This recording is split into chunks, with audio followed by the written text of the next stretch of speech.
The Chennai shopping mall శ్రావణ సంబరం KG sale nakshi jewellery Mela flat 50% of.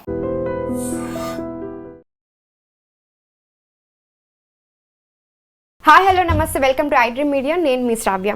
మనతో పాటు ఉన్నారు లీగల్ టాక్లో అడ్వకేట్ లక్ష్మీకట్ట గారు. నమస్తే మ్యామ్. నమస్తే. ఎలా ఉన్నారు? బాగున్నాను, మీరు ఎలా ఉన్నారు? బాగున్నాను మ్యామ్. సో సృష్టి ఫర్టిలిటీ సెంటర్లో ఒక దారుణం జరిగింది. ఏంటి అంటే స్పర్మ్ వేరే వాళ్ళదే అని చెప్పి పిల్లల్ని మార్చడం అనేది జరిగింది. సో ఆ విషయాల గురించి కొంచెం డీటెయిల్ ఎక్స్ప్లెనేషన్ ఇస్తారా? యాక్చువల్లీ గూగుల్లో సెర్చ్ చేసాము, మేము సెర్చ్ చేసి వెళ్ళాము, ఇట్లా అని చెప్తున్నారు. కానీ అసలు జనాలది కూడా చాలా మిస్టేక్ ఉంటుందమ్మా. ఎందుకంటే 2014లోనే ఆమె మీద ఒక కేసు అయింది. 2016లో కూడా ఆమెను సస్పెండ్ చేశారు. 2021లో కూడా కొన్ని కేసెస్ జరిగినాయి. ఐ థింక్ సో మొత్తం 9 కేసెస్ ఎన్నో ఉన్నాయి అన్నారు. కానీ జనాలకు బుద్ధి ఉండాలి కదా. మేము గూగుల్లో సెర్చ్ చేసుకున్నాం, మేము గూగుల్ వెళ్ళాం, బోర్డులు చూసి వాళ్ళ అడ్వర్టైజ్మెంట్ చూసి వీళ్ళు వెళ్ళిపోయేసి ఇప్పుడు వాళ్ళు నెత్తి నోరు బాదుకుంటే కనుక, ఎందుకంటే మనం అప్రోచ్ అయ్యే విధానంలో కూడా కొన్ని తప్పులు ఉండడం వల్ల కొన్ని ప్రాబ్లం ఫేసెస్. ఆమె చేసిన మోసము, ఆమె చేసిన వృత్తికి కలంకము, ఒక స్త్రీకి కూడా కలంకం. అంటే ఒక పిల్ల పుడితే, ఒక బాబు పుడితే, అంటే ఒక బేబీ పుడితే ఆ తల్లి ఎమోషన్స్ ఎట్లా ఉంటాయి, ఆ పేరెంట్స్ ఎమోషన్స్ ఎట్లా ఉంటాయి తెలుసు కూడా ఆమె చేసిందంటే ఆమెని మనం ఎక్స్క్యూజ్ చేయవలసిన లేదు. ఒక లేడీ అని ఇది ఫస్ట్ టైం కాదు కదా, చెప్పుకోవాల్సిన అవసరం లేదు. అలవాటు అయిపోయినప్పుడు ఒక రివ్యూ చూసుకుని వెళ్ళాము, మేము గూగుల్లో సెర్చ్ చేసి వెళ్ళాము అన్నప్పుడు ఇవన్నీ వాళ్ళకి రాదా? ఆ గూగుల్లో అది రాదా? అది తెలుసుకోవాల్సిన లేదా? ఇప్పుడు వాళ్ళ ప్రాబ్లమ్స్కి వన్ సైడ్ ఆలోచిస్తే ఎవరైతే ఈ విక్టిమ్స్ ఉన్నారో వాళ్ళ ప్రాబ్లంకి వాళ్ళే కారణం. రెండోది ఏంటంటే ఎప్పుడు మోసాన్నే నమ్ముతారు. ఆ మాటల్ని, ఆ మెస్మరిజము, ఆ టాక్స్, ఏదైనా సరే, ఏ ప్రొఫెషన్ అయినా సరే వాళ్ళు క్యాష్ చేసుకోవాలి, ఈజీగా పైకి ఎదగాలి, డబ్బు సంపాదించాలంటే మోసం అనేది 80% ఉంటుంది, 20% జెన్యూనిటీ ఉంటుంది. సక్సెస్ఫుల్గా అంటే సక్సెస్ రేట్ ఎక్కువ కనిపిస్తుంది అంటే మోసంలోనే సొసైటీలో సక్సెస్ రేట్ కనిపిస్తుంది. జనాలు ఎవరైనా ఇలాంటి వాటిని అప్రోచ్ అయ్యేటప్పుడు ఏంటంటే డెఫినెట్గా దీన్ని 10 సార్లు 100 సార్లు దీన్ని దేంటి కరెక్టా కాదా, whether it is genuine or not అనేది వాళ్ళు చేసుకుని వెళ్ళాలి. ఆ మీద అన్ని కేసులు ఉన్నప్పుడు, సరిగా బోర్డే లేనప్పుడు, మెడికల్ బోర్డులో ఆమె సస్పెండ్ అయినప్పుడు, ఆ మీద కేసులు ఉన్నప్పుడు వీళ్ళు గూగుల్లో ఏదో చూసేసుకుని ఎలా వెళ్ళేసి లక్షలు కట్టేస్తారు. ఎవరో చెప్పారు, మేము వెళ్ళారంట. అదే జెన్యూన్గా చెప్పండి, మీరు డబ్బులు ఇచ్చారు, కడతారు, మేము చేస్తాము, అవుతుంది అవ్వదు అనేది అది 100% గ్యారంటీ లేదు. మేము ట్రై చేస్తామనండి, ఎవరే వెళ్ళరు. సో జనరల్ పబ్లిక్లో ఉన్న లూప్ హోల్ కూడా ఇది. దాన్ని వీళ్ళు క్యాష్ చేసుకుంటారు. ఇప్పుడు ఆమె ఏమీ కాదు, అవేర్నెస్ లేదు, లేకపోతే సొసైటీ గురించి అవగాహన లేదు, లా గురించి అవగాహన లేదని ఇంట్లోనే అడ్వకేట్స్ ఉన్నారంట. 50+ అంటే 80% లైఫ్ వెళ్ళిపోయింది. ఎందుకు ఇంత దారుణాలు చేసి సంపాదించాలి? ఫస్ట్ ఇలాంటి వాళ్ళు ఏంటంటే ఒక లీగల్ పనిష్మెంటే సరిపోదు నిజంగా చెప్పాలంటే. ఆల్రెడీ పనిష్మెంట్ అయినా కూడా అంటే అదే చెప్పాను కదా, వేరే దాంట్లో చెప్పాను నేను. పబ్లిక్ ఏంటంటే కేసు పెట్టేస్తున్నారు, దాన్ని కౌన్సిలింగ్ చేసేస్తున్నారు, కోర్టుకి వెళ్తున్నారు, బెయిల్ తెచ్చుకుంటున్నారు అనేది. ఇప్పుడు లా అండ్ ఆర్డర్ మీద ఎవరికి కూడా భయం అనేది లేదు. దాన్ని వెళ్తే మనం ఇలా ప్రాబ్లం చేస్తామని లేదు. డబ్బులు ఉంటే ఇప్పుడు ఆమె ఒక 1 కోటి రూపాయలు సంపాదిస్తే దేంట్లో 10 లక్షలు పెట్టి బయటకు వచ్చేస్తే 90 lakhs మనకు ఉంటాయి కదా అన్నట్టు ఆలోచన విధానం పెరిగిపోయింది. లా అండ్ ఆర్డర్లో ఏంటంటే ఇంకా స్ట్రిక్ట్గా పెరగాలి. ఇప్పుడు డెమోక్రటిక్ కంట్రీ కాబట్టి మనకి ఇలా నడుస్తుంది. ఇప్పుడు నిమిషం కేసు ఉంటే ఎంత ప్రపంచం అంతా ఒక మనిషి గురించి ఇట్లా అల్లాడుతున్నారు. అంటే రోజుకి ఎన్ని ప్రాణాలు పోయినాయి ఇక్కడ, మనం చంపేసుకున్నా కూడా. కానీ ఏంటంటే అంత స్ట్రిక్ట్ గా కూడా చట్టాలు అమలు లేకపోవడం వల్ల డెమోక్రటిక్ కంట్రీలో ఏమవుతుందంటే కొన్ని ఫండమెంటల్ రైట్స్ అని, రూల్స్ అని, లాస్ అని, అమెండ్మెంట్స్ అని, హ్యూమన్ రైట్స్ అని, విమెన్ రైట్స్ అని ఇవన్నీ ఉండడం వల్ల ఏమవుతుందనంటే కొంచెం భయం తక్కువైపోయింది జనాలకి. ఒకప్పుడంటే పోలీస్ కానిస్టేబుల్ని చూసినా కూడా పరుగులు పెట్టేవాళ్ళు పాత రోజుల్లో. ఇప్పుడు ఏంటి, నువ్వు ఎవడో, ఏం చేస్తున్నావు, నీ ఐడెంటిటీ ఏంటి, నీ ఐడి కార్డ్ ఏది, నీ ప్రొఫైల్ చూపించు అని రివర్స్లో అడుగుతున్నారు. అంటే ఎడ్యుకేటెడ్ అయ్యారా లేకపోతే ఓవర్ ఎడ్యుకేటెడ్ అయ్యారా అనేది ఇక్కడ ఆలోచించవలసిన విషయం.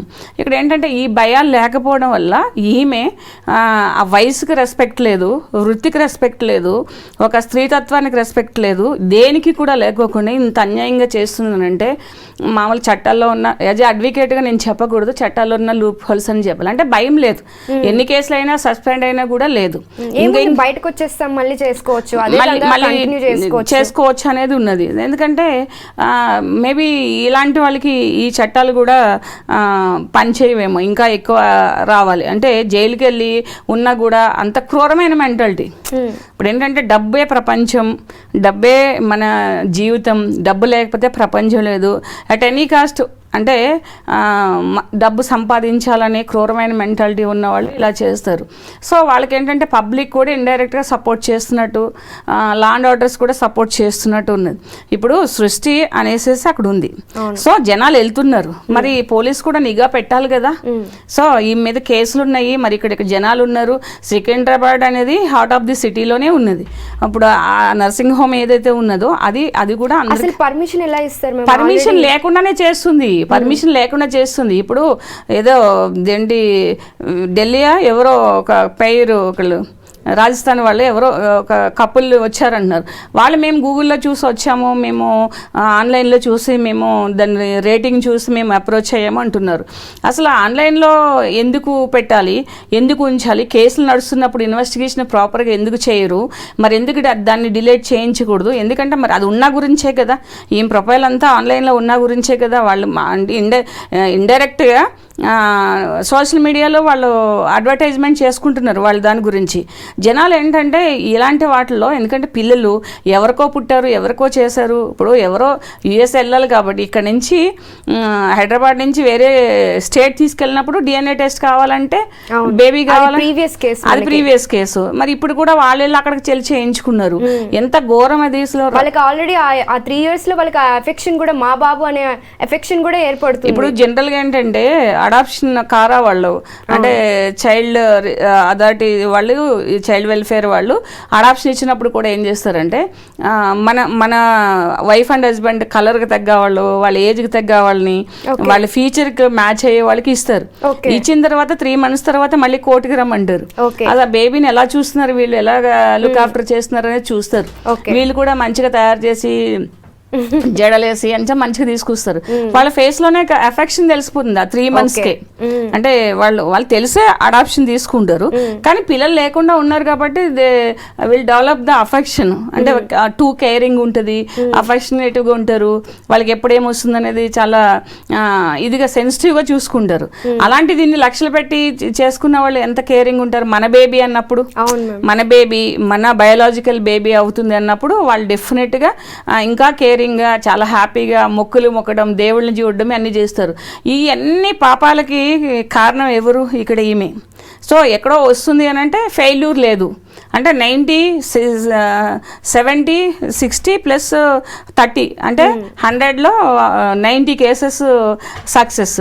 అంటే ఆ సక్సెస్ రేట్ ఎలా వచ్చింది? బెగ్గర్స్ నుంచి హెల్దీ బెగ్గర్స్ నుంచి, హెల్దీ డైలీ వేజెస్ లేడీస్ నుంచి 70,000, 50,000 ఇచ్చేసేసి ఎగ్ కొనడము, వాళ్ళకేమో బీర్స్ బిర్యానీలు ఇచ్చేసేసి స్పామ్ కొనడము. సో ఇవన్నీ ఏంటంటే అక్కడ ఇంకా హెల్దీ ఉన్న వాళ్ళది లేదు, ఎవరో బేబీల్ని కొని సరోగసి అనేసి ఇచ్చేయడము. వెంటనే నీకు పుట్టరు, నువ్వు సరోగసికి వెళ్ళాలి. ట్రాఫికింగ్ ఏమనాలి మేము? అసలు దీన్ని ఎక్కడ ఆపుతారు? అంటే ఇంత జరుగుతున్నా కూడా పోలీసులు ఏం చేయట్లేదా? చట్టాలు ఏం చేయట్లేదా? సో కేసు పెట్టేసి ఊరుకుంటున్నారమ్మా. కోర్టుకి తిరుగుతుంది, కోర్టుకి తిరిగి ఆవిడేం చేస్తుంది, వేరే చోట ఇప్పుడు వరుసలో పెట్టింది, కల్గట్టాలో పెట్టింది. అంటే దుకాణాలు మార్చేస్తూ ఉంటారు కదా. ఇప్పుడు సూట్ కేస్ కంపెనీస్ అంటుంటాం, ఇక్కడ పెడతారు, ఒక మొబిలైజ్ చేస్తారు, ఒక 100 కోట్ల 50 కోట్ల చేస్తారు, మళ్ళీ వేరే స్టేట్కో వేరే స్టేట్కి తెలియకుండా వెళ్ళిపోతారు.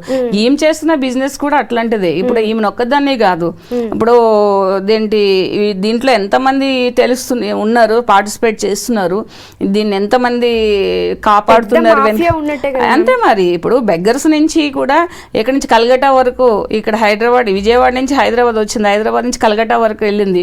ఇంకా చాప కింద నీరులాగా ఎక్కడెక్కడికి ఈ పిల్లలు వెళ్తున్నారో, ఎక్కడ ఎవరి దగ్గర కొంటున్నారో, ఇదంతా పెద్ద మాఫియా ఉన్నది. దీన్ని అంతా అరికట్టవలసిన పరిస్థితి ఏంటంటే, ఇప్పుడు అడాప్షన్ కేసులోనే పీటర్ సుబ్బయ్య అనేసి పెద్ద పెద్ద కేసులు అయినాయి.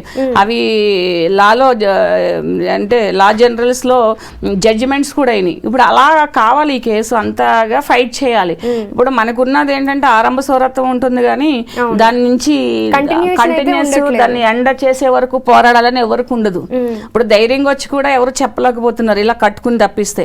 అంటే ఇలా భయపడుతుంటే ఎప్పుడు వాళ్ళకి బెగ్గర్స్ లో ఒక్కరన్నా బయటకు వచ్చి చెప్పుంటే మనకి ఇంత పెద్దగా ఇష్యూ అయి ఉండేది కాదు. అంటే వాళ్ళది ఏంటంటే 500-1000 రూపాయల కోసం కకృతి పడి అట్లాంటి పనులు ఏముంది అయిపోతుంది కదా ఆ రోజుకి అని అనుకొని ఇప్పుడు ఎలా ఉంటుందంటే, ఒక డాక్టర్ వచ్చి మీకు ఫ్రీ అసలు వాళ్ళకి స్పామ్ తీస్తున్నారా లేకపోతే ఫ్రీగా టెస్టులు చేస్తున్నాం అదే చెప్తున్నారు కదా, కూడా తెలియకుండా చేస్తున్నారు కదా. ఇప్పుడు మేమంటున్నారు వాళ్ళకి ఫోన్ వీడియోస్ చూపిస్తున్నారని చెప్పి, వాళ్ళకి తర్వాత డ్రింక్స్ ఇస్తున్నారని చెప్పి, ఫుడ్ పెడుతున్నారని చెప్పి, లేకపోతే మీ ఫ్రీ హెల్త్ చెకప్స్ అని చెప్పేసేసి అందులో చెప్పి మీరు అక్కడ హాస్పిటల్కి రండి, మీకు ఇది ప్రాబ్లం ఉంది అది ప్రాబ్లం ఉందంటే, ఇదంతా ఏంటంటే వాళ్ళకు కూడా పాపం వాళ్ళకి ఏం తెలుస్తుంది. ఇప్పుడు బెగ్గర్స్ వాళ్ళకి మెంటల్ ఇంబ్యాలెన్స్ ఉండి, లేకపోతే సైకలాజికల్ గా లో అయిపోయి, లేకపోతే డిజాబిలిటీ ఉండి, ఏదో మెంటల్ డిజాబిలిటీ ఉండి ఏదో వాళ్ళు బెగ్గర్స్ గా తయారయ్యారు. సో వాళ్ళని వాడుకోవడం అనేది అంతా అది చాలా క్రూరత్వం. అసలు ఒక డాక్టర్ ప్రొఫెషన్ అంటే నోబెల్ ప్రొఫెషన్. ఎంత కోటీశ్వరుడైనా ఒక ఐసీయూ నుంచి బయటకు వచ్చినప్పుడు, లేకపోతే ఒక ఇంటిలేటర్ నుంచి బయటకు వచ్చినప్పుడు చూస్తుంటే మనకి రీసెంట్ గా వచ్చిన కుబేరా మూవీ ఉంది, బెగ్గర్స్ ని తీసుకొని ట్రీట్మెంట్ చేసినప్పుడు ఎంత గొప్ప కోటీశ్వరుడైనా అదేంటి డాక్టర్ కి చాలా గ్రాటిట్యూడ్ తెలుపుతారు. అంటే ఎంత చిన్న డాక్టర్, ఎంత సింపుల్ డాక్టర్ అయినా కూడా థ్యాంక్ యూ అంటారు. Some time so first aid చేసిన డాక్టర్లు కూడా అయ్యో ఆ డాక్టర్ నన్ను బ్రతికిచ్చారంటారు. అంటే రియల్గా చెప్పాలంటే డాక్టర్కి ఉన్నంత హానెస్టీ, హంబుల్నెస్ మనం చూపించేది, గ్రాటిట్యూడ్ లైఫ్లో ఎవరికి చూపించమేమో. ఎందుకంటే ప్రాణం అంటే ప్రతి ఒక్కరికి దీపే. అలాంటి డాక్టర్ వృత్తిలో ఉండి అంత ఏజ్ ఉండి, ముఖ్యంగా ఏంటంటే చిన్న చిన్న వయసులో వాళ్ళు ఏదో కాస్మెటిక్ సర్జరీలో ఇప్పుడు అయ్యో మాఫియాలు జరుగుతున్నాయి అనేసి అంటున్నాం మనం.